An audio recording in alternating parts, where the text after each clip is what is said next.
था कि जो हर जालिम से टकराएगी वो आंधी बनाऊंगा, नए अंग्रेज आए हैं नया गांधी बनाऊंगा। हम चले हैं, हम सिपाही की तरह राहुल जी के साथ रहे हैं। तो मैं यहाँ खड़ा होकर के आपसे पूछना चाहता हूँ, अगर आपके मुद्दों पर राहुल गांधी खड़ा है, अगर आपके मुद्दों से अरविंद केजरीवाल गायब है, तो फिर आपका फर्ज क्या बनता है?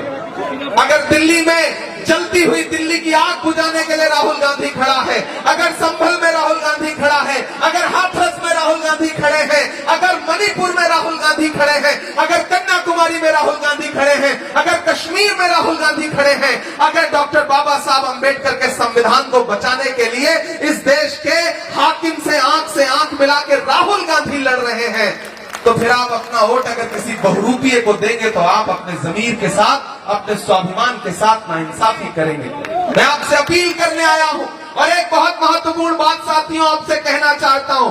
किसी ने कहा है कि जब तक शेर अपनी कहानियां खुद लिखना नहीं सीखेंगे, तब तक शिकारी अपनी कहानियों में खुद को महान बताते रहेंगे। न हम सफर न किसी हम नशी से निकलेगा, हमारे पांव का कांटा हम ही से निकलेगा। वतन की रेत मुझे एड़ियां रगड़ने दे, मुझे यकीन है पानी यहीं से निकलेगा। कल मुझसे मीडिया के साथियों ने कहा कि इमरान साहब, भाजपा और आम आदमी पार्टी के बीच में यमुना के पानी को लेकर के जंग चल रही है, आरोप प्रत्यारोप चल रहा है, आप केजरीवाल से क्या कहेंगे? मैंने कहा मैं केजरीवाल जी से यमुना जी के पानी का नहीं बल्कि चुल्लू भर पानी का जिक्र करूंगा और उनसे कहूंगा कि चुल्लू भर पानी लीजिए और उसमें अपना चेहरा देखिए और शीला दीक्षित जी से और डॉक्टर मनमोहन सिंह साहब से माफी मांगिए, उनकी आत्मा से माफी मांगिए, उनकी रूह से माफी मांगिए, क्योंकि 2013-2014 में डॉक्टर मनमोहन सिंह साहब पर, शीला जी पर क्या क्या आरोप नहीं लगाए थे इन्होंने, याद है? डॉक्टर मनमोहन सिंह साहब जैसे शरीफ प्रधानमंत्री पर क्या क्या लांछन लगाए थे भ्रष्टाचार के।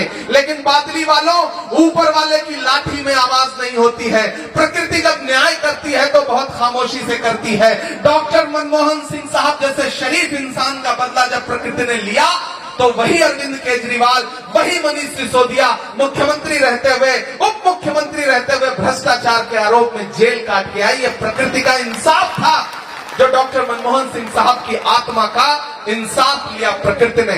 मैं आपके बीच में अपने भाई देवेंद्र यादव जी के लिए अपील करने के लिए आया हूं और आपसे यह कहना चाहता हूं साथियों कि चाहे पंजाब हो, चाहे उत्तराखंड हो, चाहे देश का कोई भी कोना हो, वो जानता है कि देवेंद्र यादव की कांग्रेस पार्टी में क्या अहमियत और क्या हैसियत है।